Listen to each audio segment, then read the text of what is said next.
Dipengaruhi oleh biaya hidup masyarakat yang meningkat sepanjang tahun terhadap sektor pangan, tingkat inflasi tahun 2023 Sumsel sebesar 3,17% dan angka ini melebihi nilai nasional sebesar 2,16%.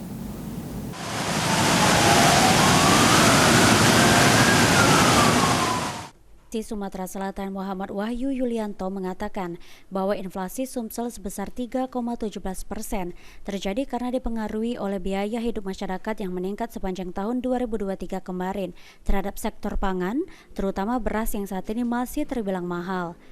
Mengingat adanya momen pemilu, dikhawatirkan kondisi ini dapat menjadi pemicu atau dorongan nilai inflasi akan tinggi di periode berikutnya. Untuk itu kami meminta kepada pemerintah daerah agar melakukan pemetaan di daerah masing-masing karena mengingat tingkat konsumsi makanan masyarakat lebih banyak harus diantisipasi dengan ketersediaan barang. Tim pengendalian juga diminta tim pengendalian inflasi untuk antisipasi dari awal Januari karena sebentar lagi ada kegiatan momen pemilu dan Ramadan. Operasi pasar dan pasar murah diharapkan tetap dilakukan beberapa bulan ke depan untuk antisipasi terjadinya inflasi.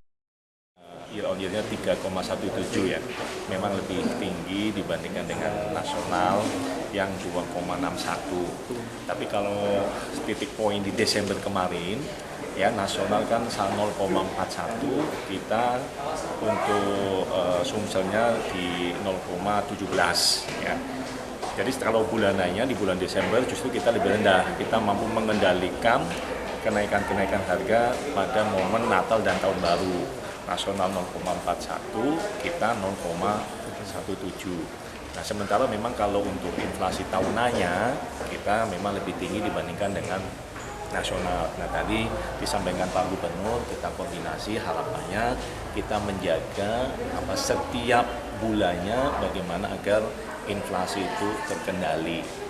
Tekanan ke depan ini masih memang cukup menantang ya, karena ada momen pilpres, terus kemudian perayaan. Aji Delia, PAL TV.